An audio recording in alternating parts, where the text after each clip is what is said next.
ایک گاؤں میں ایک نیک آدمی رہا کرتا تھا، بہت زیادہ نیک تھا، عبادت گزار تھا، اللہ کی عبادت کرتا تھا، اور اگر کسی کی مدد کرنا کبھی پڑ جاتی تھی، غریب تھا لیکن کوئی امیر نہیں تھا، غریبوں کی مدد کرنے والا تھا کہ جو بھی اس کے پاس مال ہوا کرتا تھا اس میں سے غریبوں کی بھی مدد کیا کرتا تھا، اور لوگوں کی طرح نہیں کہ مال ہوتے ہوئے بھی ان کے دروازے سے لوگ بھوکے لوٹ جاتے ہیں، لوگوں کی طرح نہیں تھا، نیک تھا، مالدار نہیں تھا لیکن غریبوں کا خیال رکھنے والا تھا۔ اس کا پڑوسی تھا، وہ اس کا دوست تھا، وہ بھی بہت نیک آدمی تھا۔ تو ایک دن اسے خبر ہوئی کہ اسی کے محلے میں ایک میت ہو گئی، ایک انتقال ہو گیا، ایک بھائی کا جوان بھائی اس سے بچھڑ گیا، ایک بھائی کا جوان بھائی دنیا چھوڑ کر چلا گیا، انتقال ہو گیا۔ چلو اس کے یہاں چلتے ہیں، اس کو کچھ حوصلہ دیتے ہیں، اس کے گھر چلیں گے، اس سے کچھ باتیں کریں گے، اس کو تسلی پہنچے گی، اس کو ٹھنڈک پہنچے گی، اس کو حوصلہ ملے گا، تو اس کو جو غم لگے ہوئے ہیں ان غموں سے تھوڑی دیر کے لیے کچھ نجات ملے گی، ان غموں سے اس کو چھٹکارا ملے گا۔ چل دیے وہ دونوں، وہ اس کا پڑوسی جو تھا وہ بھی اور یہ دونوں لوگ چل دیے، چلتے رہے، اس کا گھر آ گیا۔ جیسے ہی اس کے گھر پہ پہنچے اس کو سلام کیا، اس نے سلام کا جواب نہیں دیا کیونکہ وہ رو رہا تھا اپنے بھائی کی یاد میں، بھائی کی یاد میں تڑپ رہا تھا، اور بھائی کی محبت تو آپ جانتے ہیں، بھائی بھائی میں کتنا پیار ہوا کرتا ہے۔ یہ الگ بات ہے کہ دنیا کے ماحول میں پڑھ کر آج کے چال چلن میں انسان اپنے بھائی بھائی کا دشمن بن چکا ہے، لیکن ہر کوئی ایک جیسا نہیں ہوتا ہے، ہر کوئی ایک جیسا نہیں ہوتا ہے۔ وہ اپنے بھائی سے بہت زیادہ محبت، بہت زیادہ پیار کرنے والا تھا، بھائی بچھڑ گیا تو بہت رو رہا تھا۔ ان دونوں نے سلام کیا اور کہا ان اللہ مع الصابرین، اللہ تعالیٰ صبر کرنے والوں کے ساتھ ہے۔ اے میرے بھائی تم صبر کرو، اگر تم صبر کرو گے تو اللہ تمہارا ساتھ دے گا۔ تمہیں اس طرح رونا نہیں چاہیے کیونکہ دنیا میں جو بھی آیا نا اس کو جانا ہے، ہر انسان کو موت کا مزہ چکھنا ہے، ہر جاندار کو موت کا مزہ چکھنا ہے، ہر جاندار کو مرنا ہے، دنیا میں کسی کو رہنا نہیں ہے۔ میرے بھائی آپ یہاں ہو تو آپ ہمیشہ نہیں رہو گے، آپ بھی چلے جاؤ گے، آپ کے جانے پر آپ کے گھر والے آنسو بہائیں گے اور پھر اپنے اپنے کاموں میں ویست ہو جائیں گے، اپنے اپنے کاموں میں بزی ہو جائیں گے۔ لوگوں نے اسے تسلی دی لیکن وہ اتنی تیزی کے ساتھ رو رہا تھا کہ ان لوگوں کی بات اس نے سنی نہیں، اس کو اثر نہیں ہوا۔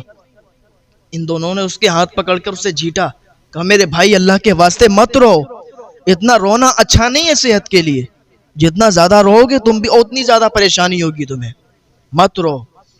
جو ہونا تھا وہ ہو گیا، اب جانے والا کبھی واپس نہیں آئے گا۔ اعلیٰ حضرت فرماتے ہیں جانے والوں پہ یہ رونا کیسا،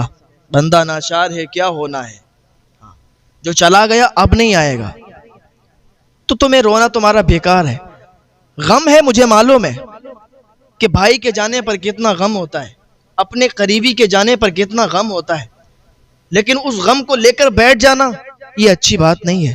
جب اس نے ان لوگوں کی باتیں سنی تو حوصلہ ملا، تسلی ہوئی، لیکن کہا میرے بھائیو میں اس بات پر نہیں رو رہا ہوں کہ میرا بھائی بچھڑ گیا، میرا بھائی مجھ سے جدا ہو گیا، میرا بھائی میرے دل کا ٹکڑا تھا، میرا بھائی مجھ سے بہت پیار کرتا تھا، میں اپنے بھائی سے بہت پیار کرتا تھا، لیکن میں اتنا جانتا ہوں کہ جانے والا کبھی واپس نہیں آتا، اور یہ اللہ کی امانت ہے، اس نے اپنی امانت لے لی، تو کسی کو یہاں جینا نہیں ہے، کسی کو ہمیشہ یہاں رہنا نہیں ہے۔ تو ان دونوں نے کہا کہ میرے بھائی جب آپ کو یہ سب معلوم ہے تو پھر کیوں روتے ہو، کیوں اتنی تیزی کے ساتھ رو رہے ہو کہ آپ میری بات نہیں سن رہے ہو؟ اس نے کہا میرے بھائی ہم اس لیے نہیں رو رہے ہیں، بلکہ ہم اس لیے رو رہے ہیں کہ میرا بھائی جب مرا، میرا بھائی کا انتقال ہوا، ہم نے اس کو نہلایا، غسل کروایا، اس کو کفن دیا اور دفن کرنے کے لیے قبر پہ لے گئے، دفن کر دیا، دفن کر کے لوگ واپس چلے آئے، لیکن میں نہیں آیا، میں اپنی بھائی کی قبر پر رک گیا۔ تھوڑی دیر قبر پر رکا تو میرے بھائی کی قبر سے ایک دم چیخنے کی آواز آئی کہ مجھے باہر نکالو، مجھے باہر نکالو میرے بھائی، مجھے یہاں بہت تکلیف ہے۔ جب میں نے اپنی بھائی کی آواز سنی تو میں سمجھا کہ میرا بھائی زندہ ہو گیا، میں نے سوچا کہ میرے بھائی کو ابھی موت نہیں آئی، ہو سکتا ہے کہ میرا بھائی زندہ ہو گیا۔ میں نے قبر کو کھودنا شروع کر دیا، جب میں نے قبر کو کھودنا شروع کیا تو آواز آئی اے بندے تو قبر کو کھود نہیں سکتا، اے شخص تو قبر کو کھود نہیں سکتا، یہ اللہ کے رازوں میں سے ایک راز ہے، اس کو پوشیدہ رہنے دے، اس کو باہر مت کر، اس قبر کو مت کھود، لہذا تو یہاں سے چلا جا۔ میں نے جلدی سے جب یہ آواز سنی تو جلدی سے اس قبر کو ویسے ہی بند کر دیا، اور پھر میں چلنے لگا، اور جب میں چلنے لگا تو پھر آواز آئی، میرے بھائی نے مجھے پکارا اور کہا میرے بھائی مجھے باہر نکال لو، مجھے باہر نکال لو، مجھے یہاں بہت تکلیف ہے۔ میں پھر بھاگا اور پھر میں نے قبر کو کھودنا شروع کیا۔ جیسے ہی میں نے قبر کو کھودنا شروع کیا پھر آواز آئی کہ اے شخص، تجھے سمجھ میں نہیں آتا کہ تجھے یہ قبر کھودنی نہیں ہے، تو قبر مت کھود، یہاں سے چلا جا۔ میں جلدی سے قبر کو بند کیا، واپس آیا، جیسے ہی پلٹا تو پھر آواز آئی کہ میرے بھائی مجھے نکال لے۔ میں نے سوچا کہ شاید کہ میرا بھائی زندہ ہے اور اسی لیے مجھے بار بار پکار رہا ہے، ورنہ یہ مرنے والا کس طریقے سے پکار سکتا ہے؟ اس لیے کہ میرا بھائی یہاں پر زندہ ہے، اگر وہ زندہ ہے تو میں اس کو نکالوں گا۔ تیسری بار میں گیا، میں نے قبر کو کھودا، آواز آئی کہ مت کھود، لیکن میں کھودتا رہا۔ جیسے ہی میں نے تختہ پلٹا، قبر میں جو تختہ لگا تھا میں نے ہٹایا تو میں نے کیا دیکھا کہ میرے بھائی کو قبر میں شدید عذاب ہو رہا تھا، اس کے جسم پر کیڑے پٹے ہوئے تھے،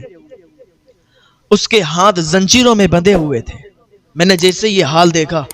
میں نے سوچا میں اپنے بھائی کو ان زنجیروں سے چھٹکارا دلا دوں، میں اپنے بھائی کو چھڑا لوں۔ میں نے ان زنجیروں کی طرف ہاتھ بڑھایا، اور جیسے ہی میں نے زنجیروں کی طرف ہاتھ بڑھایا، میرے ہاتھ جیسے ہی زنجیروں میں لگے، زنجیروں میں ٹچ ہونا تھا، جیسے ہی میرا ہاتھ زنجیروں میں ٹچ ہوا کہ میری انگلیاں قطر گئیں۔ اتنا شدید عذاب ہو رہا تھا اس پر، اور وہ زنجیریں اتنی تیز گرم تھیں کہ میں نے جیسے ہی ہاتھ لگایا میری انگلیاں قطر گئیں۔ اس نے چادر ہٹائی، کا دیکھو میری انگلیاں قطری ہوئی ہیں، باقی اس کی انگلیاں قطری ہوئی تھیں۔ کہا اتنی شدید مجھے تکلیف ہوئی کہ زندگی میں کبھی بھی اتنا درد مجھے نہیں ہوا تھا جتنا اس دن مجھے درد ہوا۔ میں نے ترنت تختہ پلٹا، مٹی ڈالی اور میں گھر پر واپس آ گیا۔ اس دن سے میں رو رہا ہوں، میں چیخ رہا ہوں، میں تڑپ رہا ہوں کہ آخر میرے بھائی کو یہ عذاب کیوں دیا جا رہا ہے، آخر میرے بھائی کو اتنی شدید تکلیف میں کیوں رکھا گیا ہے۔ میں وہ بات سوچ سوچ کر رو رہا ہوں، کیونکہ مجھے اپنے بھائی سے بہت پیار تھا، مجھے اپنے بھائی کا یہ درد سہا نہیں جاتا۔ تو یہ جو دو شخص تھے اللہ کے نیک بندے، انہوں نے کہا اچھا مجھے یہ بتائیں کہ تمہارا بھائی وہ کرتا کیا تھا؟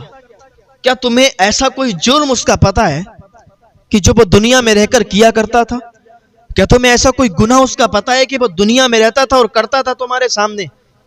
اس نے کہا ہاں، میرا بھائی 3 گناہ کیا کرتا تھا، 3 جرم کیا کرتا تھا۔ کہا اچھا کون سے گناہ کرتا تھا، کون سے جرم کرتا تھا؟ کہا سب سے پہلی بات تو یہ کہ میرا بھائی مالدار بھی بہت تھا، پیسوں کی کوئی کمی نہیں تھی، لیکن اس کے دروازے پر کوئی اگر غریب آتا تھا تو وہ اس کا مذاق اڑاتا تھا اور مذاق بنا کے اس کو بھگا دیتا تھا۔ کبھی بھی اس نے غریبوں کی مدد نہیں کی، کبھی بھی اس نے غریب انسان کو اپنے پاس نہیں بٹھایا، کبھی بھی اس نے بھوکے کو کھانا نہیں کھلایا۔ اور جو انسان بھوکا ہوتا ہے، انسانیت کیا چیز ہے کہ دھرم کوئی بھی ہو، کسی دھرم کا انسان آپ کے پاس آئے، انسانیت یہ ہے کہ اگر وہ بھوکا ہے اور آپ سے کھانا طلب کر رہا ہے تو آپ اس کو کھانا کھلائیں، یہ انسانیت ہے۔ انسان کے اندر اگر انسانیت مر جائے تو انسان جانور بن جاتا ہے۔ انسانیت یہ کہتی ہے کہ کسی دھرم کا انسان آپ کے پاس آئے، اس کی آپ مدد کرو، اگر بھوکا ہے تو اس کو کھانا کھلاؤ، اس کا ایمان اس کی جگہ اپنی جگہ ہے، لیکن انسانیت یہ ہے کہ آپ اس کی مدد کر دو۔ لیکن یہ کسی کی مدد نہیں کرتا تھا۔ اللہ تعالیٰ اس کو کبھی بھی غریب نہیں کرتا، اس کو کبھی بھی بھوکوں سے نہیں مارتا۔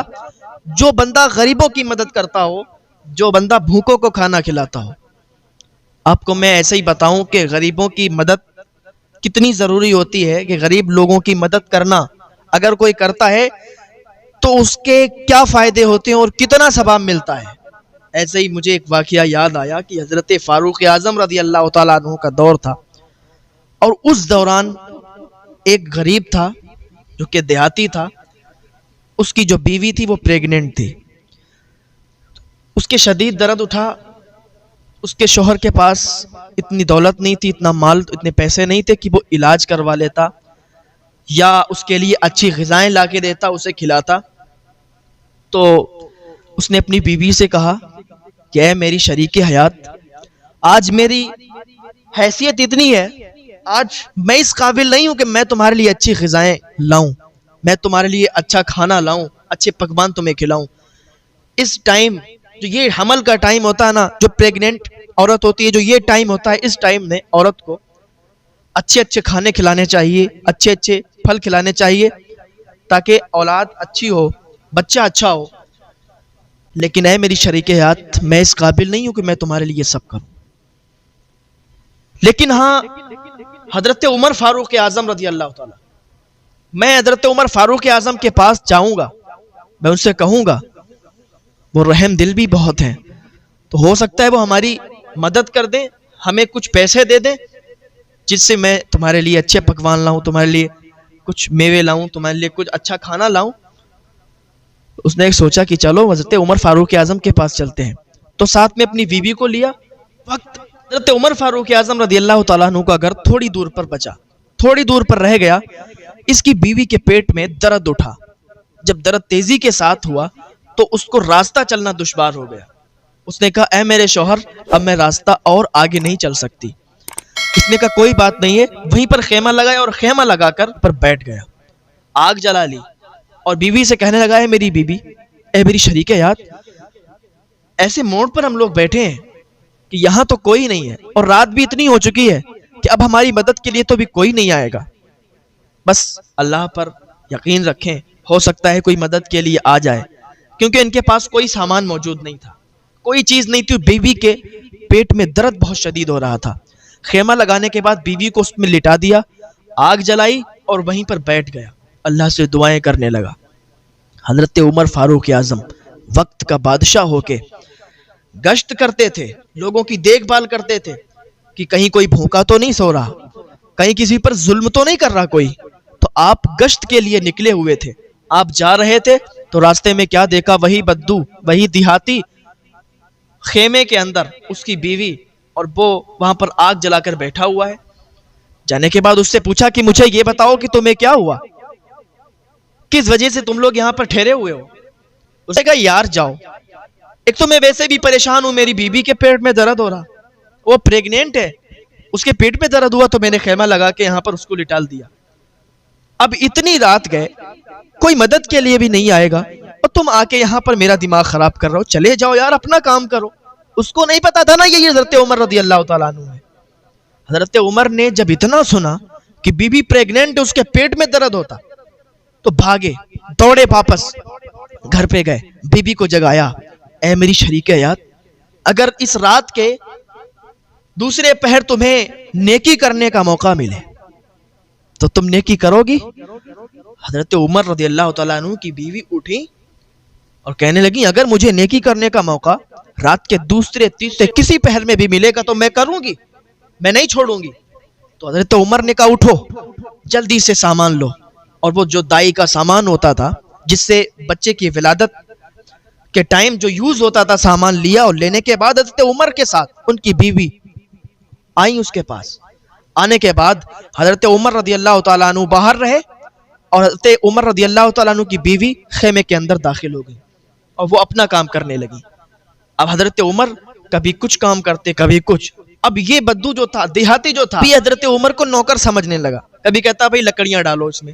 آگ جلاؤ، کبھی کہتا بھائی پانی لاؤ، کبھی کہتا یہ کرو، کبھی کہتا وہ کرو، کیونکہ اس کو معلوم ہی نہیں تھا کہ یہی عمر ہے۔ حضرت عمر باہر بیٹھے اس کے نوکر بن کے اس کا کام کر رہے ہیں، اور حضرت عمر کی بیوی اس کی دائی بن کے اس کا کام کر رہی، اس کی بیوی کی دائی بن کے اس کا کام کر رہی۔ بچے کی ولادت جب ہوئی، بچے کی رونے کی جب آواز آئی تو ان کی بیوی بولی کہ اے امیر المومنین، اے حضرت عمر، بچہ الحمدللہ سلامت ہے، بچہ سلامت ہے، بچہ ٹھیک ہے۔ جب اس بدو نے، جب اس دیہاتی نے یہ سنا کہ حضرت عمر یہی ہے تو قدموں پہ گر گیا، پیر پکڑ لیے، مجھے معاف فرمائے، میں نہیں جانتا تھا کہ آپ ہی عمر ہیں، میں نہیں جانتا تھا کہ آپ عمر ہیں، آپ بادشاہ وقت ہیں، اس لیے کیونکہ میں نے تو دیکھا کہ آپ کبھی لکڑیاں چولہے میں ڈال رہے ہیں، کبھی میرے لیے پانی لا رہے ہیں، میں آپ کو پہچان ہی نہیں پایا، کیونکہ بادشاہ کا یہ کام نہیں ہوتا ہے۔ تو حضرت عمر نے اس کو پکڑا، اس کو اٹھایا اور سینے سے لگایا، اس کے ہاتھ پکڑ کر اٹھایا اور اپنے سینے سے لگایا اور کہا، یار ہم کوئی ایسے ویسے کے غلام نہیں ہیں، ہم تو محمد الرسول اللہ صلی اللہ تعالیٰ علیہ وسلم کے غلام ہیں، اور ہمیں میرے حضور سے یہ سیکھ ملی ہے کہ دوسروں کی مدد کرو، دوسروں کی ہیلپ کرو، دوسروں کی پریشانیوں میں شریک ہو، دوسروں کی تکلیف کو اپنی تکلیف سمجھو۔ ہم اس لیے مدد کر رہے ہیں تاکہ ہمیں نیکی مل جائے، ہم نیکی کمانے کے لیے آپ کی مدد کر رہے ہیں۔ تو یہ حضرت عمر رضی اللہ تعالیٰ عنہ، تو نیکی، میں بات عرض کر رہا تھا کہ نیکی کرنا چاہیے، غریبوں کی مدد کرنا چاہیے اگر آپ استطاعت رکھتے ہیں۔ لوگ تو ایسے بھی ہیں کہ جن کے پاس کچھ بھی نہیں ہے لیکن پھر بھی وہ مدد کرتے ہیں۔ ہاں، کیسے؟ اگر مال نہیں ہے تو کیا ہوا؟ اپنے جسم سے، اپنے ہاتھوں سے محنت کر کے ایک دوسرے کی مدد کرتے ہیں۔ عرض کر رہا تھا، اس نے بتایا کہ میرا بھائی 3 کام کرتا تھا۔ ایک کام کہ وہ غریبوں کی مدد نہیں کرتا تھا، ان کو رسوا کر کے دروازے سے بھگا دیتا تھا، اور دوسرا کام یہ کہ حرام اور حلال میں وہ تمیز نہیں کرتا تھا، حرام کمائی کماتا تھا اور حرام کھاتا تھا، کبھی بھی اس کے پیٹ کے اندر جائز کمائی کا لقمہ نہیں گیا، حرام کمائی اس نے کی۔ میں کہتا ہوں، میں نے اکثر تقریروں میں، بیانوں میں کہا ہے کہ انسان اگر غلط کام کر کے حرام کمائی اگر وہ کرے گا، حرام کی دولت اگر کمائے گا، تو کہیں نہ کہیں اس کی دولت نکل جائے گی، خرچ ہو جائے گی، برباد ہو جائے گی، لیکن اس کا عذاب بہت سخت ہوگا۔ اگر آپ حرام کمائی کرتے ہیں تو آج سے ہی حرام کمائی کرنا بند کر دیں، کیونکہ اللہ برکت صرف حلال کمائی میں دیتا ہے، حرام کمائی میں نہیں دیتا۔ آپ کتنے بھی پیسے کما لو، کتنے بھی دولت کما لو، ایک دن ایسا آئے گا کہ ساری کی ساری دولت ختم ہو جائے گی اور ساری کی ساری دولت برباد ہو جائے گی، اور انسان دنیا سے بھی جاتا ہے خالی ہاتھ جاتا ہے، کوئی ساتھ میں کچھ نہیں لے جاتا۔ تو اگر آپ حلال کمائی کمائیں گے تو اس میں برکت ہوگی، حرام کمائی سے آپ برباد ہو جائیں گے۔ تیسرا کام یہ کرتا تھا کہ چغلی بہت کرتا تھا، ایک دوسرے کی چغلی کرتا تھا، 2 لوگوں کو لڑواتا تھا، آپس میں لڑائی کروا دیتا تھا، یہ اس کا کام تھا۔ یہ 3 اس کے کام تھے، اور انہی تینوں کاموں کی وجہ سے اسے عذاب میں مبتلا کر دیا گیا ہے۔ اس کے ہاتھوں کو زنجیروں سے، گرم زنجیروں سے، آگ کی زنجیروں سے باندھ دیا گیا ہے، اس کو